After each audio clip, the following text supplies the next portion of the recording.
Welcome to this explainer. Let's just dive right in and uncover how a seemingly harmless, everyday annoyance can quietly escalate into a life-threatening medical emergency. We all know the exact feeling of getting a mouth sore, right? Maybe you accidentally bit your tongue while chewing, or you ate something a little too acidic.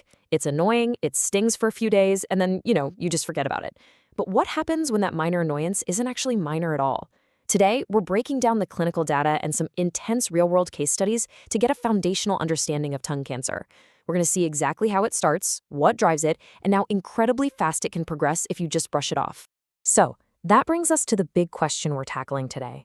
When is a common mouth sore actually something dangerous? It's all about recognizing that incredibly subtle but critical line between normal healing and a serious warning sign.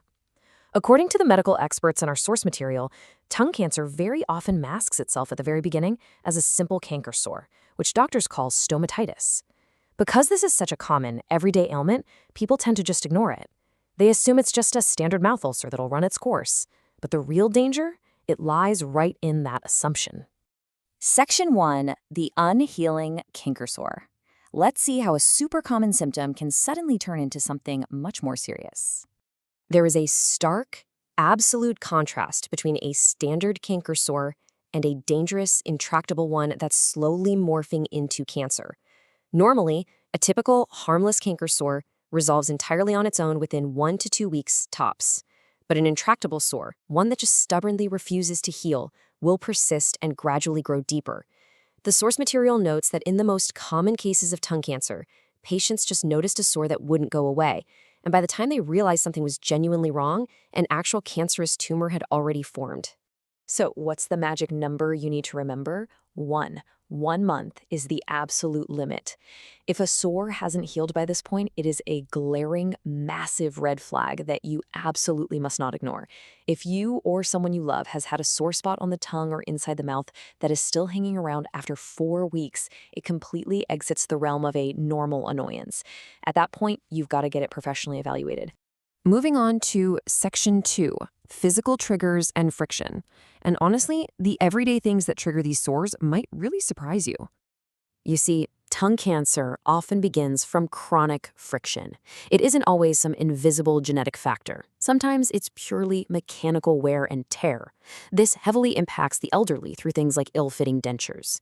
If a denture is constantly rubbing against the exact same spot on the tongue day after day, well, that chronic trauma can actually trigger the cells to mutate. We also see this in patients with really poor oral hygiene. But here is what I found truly fascinating about the data. This isn't just an older person's disease.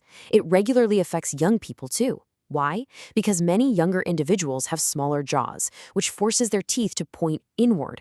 Those inward-facing teeth constantly scrape and rub against the side of the tongue. It's like rubbing sandpaper on the exact same spot, creating the perfect environment for these dangerous, intractable sores to develop. Section 3, alcohol, smoking, and relapse. Because beyond just physical friction, we have to talk about the lifestyle factors that put this disease into overdrive.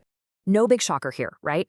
Both smoking and consuming alcohol carry severe carcinogenic risks that directly contribute to oral cancers. But the clinical data strictly emphasizes just how incredibly potent these two factors are together. Tobacco smoke literally bathes the tissues of the mouth in known carcinogens, while alcohol actually increases the permeability of those tissues. This makes it way easier for the cancer-causing chemicals to penetrate the cells of the tongue. When you combine that chemical cocktail with the physical friction we just talked about, you are essentially pouring gasoline on a fire. And the long-term consequences of those habits, they're terrifying. Say a patient gets diagnosed with oral cancer, goes through the grueling process of treatment, and successfully beats it. That's step 1. You'd think the battle is over. But step 2 shows the fatal flaw. If that patient fails to give up tobacco or alcohol, the cycle simply resets, leading to a massive risk in step 3. The doctors in our source material issue a stark warning here. It is incredibly common for these patients to suffer a second or even third completely new occurrence of oral cancer. The tissues in the mouth have already proven they are susceptible. By continuing to introduce those carcinogens, a relapse is practically inevitable. Section 4, Kuriyama's Advanced Case Study.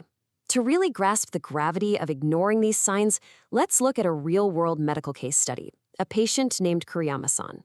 The sheer speed of Kuriyama-san's disease is beyond alarming.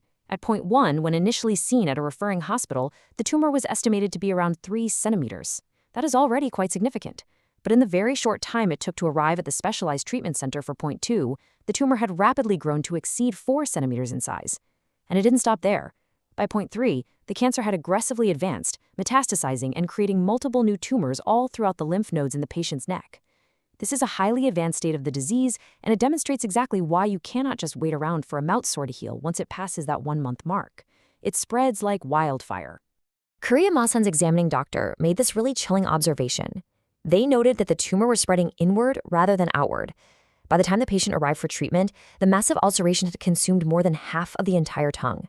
But because the tumor was insidiously growing deep into the internal muscle tissue rather than just swelling on the outside, the true, horrifying extent of the danger was hidden from the surface. This is exactly why you can't judge the severity of a tongue sore just by looking at it in your bathroom mirror. The real destruction is often happening deep beneath the tissue. The human cost of this biological process is just devastating. The reality of this advanced stage was immense. Daily suffering for Kuriyama-san.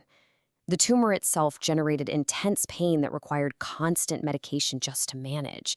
And worse, because the disease had spread, and because the tongue is obviously so vital for digestion, the simple, necessary act of swallowing caused agonizing throat pain. Just imagine feeling excruciating pain every single time you need to swallow saliva, drink a glass of water, or eat a meal. It completely and utterly disrupted every aspect of the patient's daily living, turning a normal life into an agonizing medical ordeal. So I want to leave you with this one critical thought. Are you, or is someone you know, ignoring a persistent pain or sore in the mouth right now? We've seen the data, we've seen how everyday physical friction and lifestyle choices act as triggers, and we've walked through the rapid, devastating timeline of Kuriyama-san's case. The difference between a simple canker sore and a life-threatening tumor almost always comes down to paying attention to the calendar. Please listen to your body. If it's been more than a month, don't wait. Get it checked out immediately. Because catching these signs early isn't just about saving yourself some pain, it is absolutely the key to protecting your life. Thank you so much for joining me for this explainer, and definitely stay vigilant about your health.